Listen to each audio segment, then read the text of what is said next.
10 अक्टूबर 1982 UP Bihar के कुछ गिने चुने शहरों और कस्बों में एक साधारण सी फिल्म रिलीज होती है।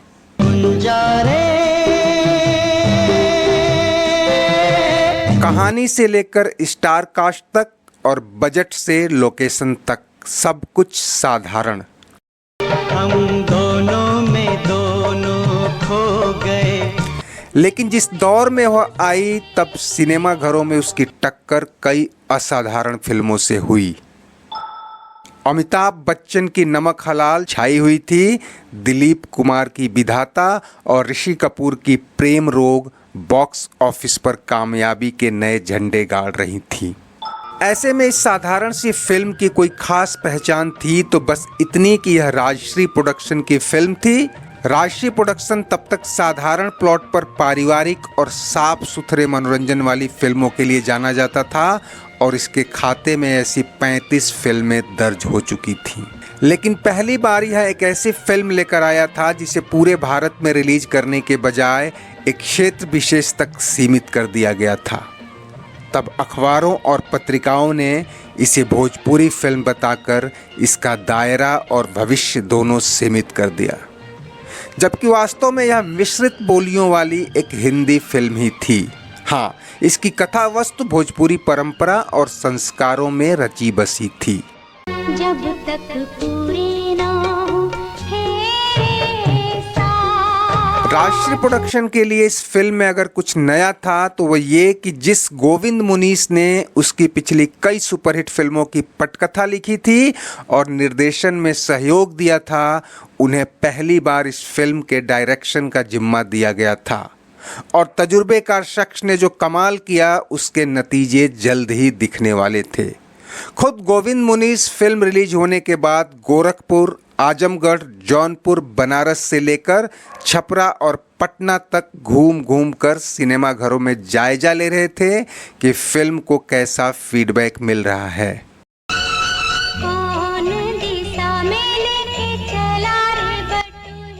वह अभी दर्शकों की नब्ज नहीं पकड़ पा रहे थे, लेकिन यह आभास हो चला था कि यह फिल्म पर्दे पर किसी बड़े जायके के लिए अभी धीमी आंच पर पक रही है। उन्हें जानकर अच्छा लगा कि इसके गाने पहले ही लोगों की जुबां पे चढ़ चुके थे।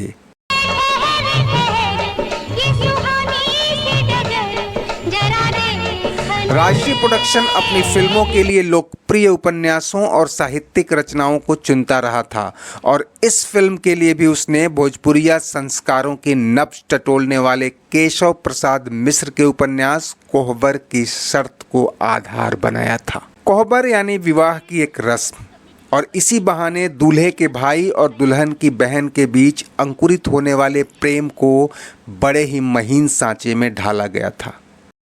जोगी जी धीरे धीरे, जोगी जी वाह, जोगी जी नदी के चंदन और गुंजा का प्यार आगे चलकर जिस संयोग वियोग से गुजरता है वह करोड़ों दिलों को छू गया। हम दोनों में दोनों खो गए। अवधी और भोजपुरिया क्षेत्र में यह फिल्म हाउसफुल चलने लगी और राजश्री प्रोडक्शन के मुंबई हेड ऑफिस में बैठे ताराचंद बड़जात्या को यह समझते देर न लगी कि फिल्म ने आम आदमी की वो नब्ज पकड़ ली है जिसे टारगेट किया गया था। उन्होंने इसके सैकड़ों प्रिंट्स देश भर के कई शहरों में उतार दिए। 1-1.5 महीने के भीतर ही यह फिल्म मुंबई से लेकर कोलकाता तक सभी सिनेमा घरों में धमाल मचाने लगी।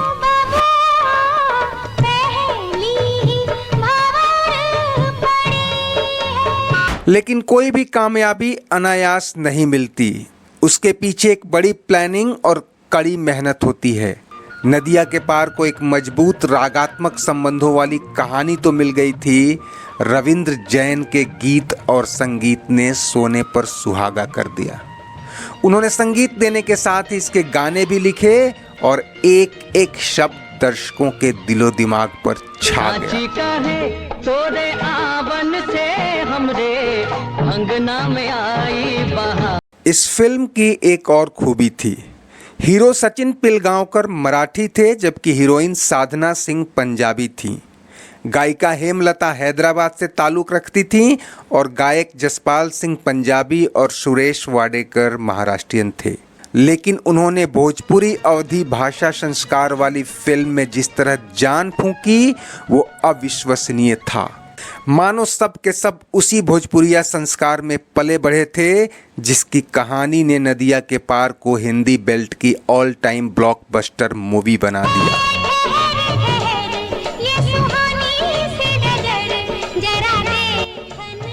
फिल्म रिलीज होने के कुछ दिन बाद ही इसकी स्टार कास्ट जब गोरखपुर के एक सिनेमा घर में गई तो वहां इस कदर भीड़ जुटी कि मानो पूरा शहर उन्हें देखने उमड़ा हो। साधना सिंह के तो लोग पैर छूने लगे थे। यह फिल्म जल्द ही देश के बाहर भी प्रवासी भारतीयों की पसंदीदा फिल्म हो गई। इसके वीडियो कैसेट्स की बिक्री ने उस दौर की किसी भी हिंदी फिल्म के मुकाबले नए रिकॉर्ड बना डाले। फिल्म की 90% शूटिंग यूपी के जौनपुर जिले में हुई थी। उसमें भी केराकत तहसील के विजयपुर गांव को केंद्रीय कथा भूमि बनाया गया था और पूरी टीम वहां करीब 2 महीने तक रही थी। फिल्म में दिखने वाले ज़्यादातर मकान, खेत खलिहान और ग्रामीण वास्तविक थे। इससे सेट और प्रॉप्स पे होने वाला बड़ा खर्च तो बचा ही, बड़े स्टार कास्ट के बजट से भी राहत मिली। फिल्म की कुल लागत को लेकर अलग अलग आंकड़े आते रहे हैं, लेकिन रिलायबल सोर्सेज के मुताबिक फिल्म का कुल बजट करीब 18 लाख रुपए ही था। हालांकि एडिशनल प्रिंटिंग और डिस्ट्रीब्यूशन कॉस्ट को जोड़कर यह लागत 50 लाख के पार बताई जाती है। विकिपीडिया के मुताबिक 18 लाख के बजट वाली फिल्म ने बॉक्स ऑफिस और वर्ल्ड वाइड कलेक्शन मिलाकर कुल करीब 5.5 करोड़ रुपए का कलेक्शन किया था, जो उस दौर की अनेक बड़ी हिंदी फिल्में भी नहीं कर पाईं। ऑडियो और वीडियो कैसेट्स की बिक्री से होने वाली कमाई जोड़ लें तो यह आंकड़ा और भी ऊपर जाता है। खैर, इस छोटी सी दिखने वाली फिल्म ने चंदन और गुंजा का किरदार इतना बड़ा और असरदार कर दिया कि इसे निभाने वाले सचिन और साधना सिंह आगे अपनी किसी भी फिल्म में उस लोकप्रियता को नहीं छू पाए।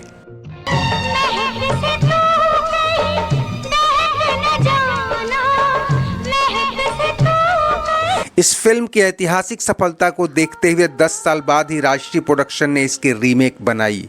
नाम था हम आपके हैं कौन।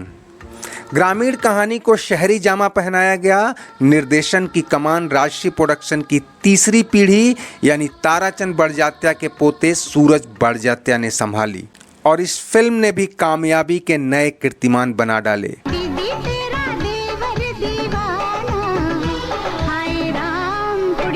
इसने सलमान खान और माधुरी दीक्षित को भी नई बुलंदी पर पहुंचा दिया। पहला पहला प्यार है। दोस्तों, उम्मीद है आपको ये वीडियो पसंद आया होगा। चलते चलते इसे लाइक, शेयर और सब्सक्राइब कर लें और इस फिल्म से जुड़ी अपनी कोई यादें, सुझाव या जानकारी हो तो उसे कमेंट बॉक्स में ज़रूर शेयर करें। शुक्रिया, नमस्ते, आभार।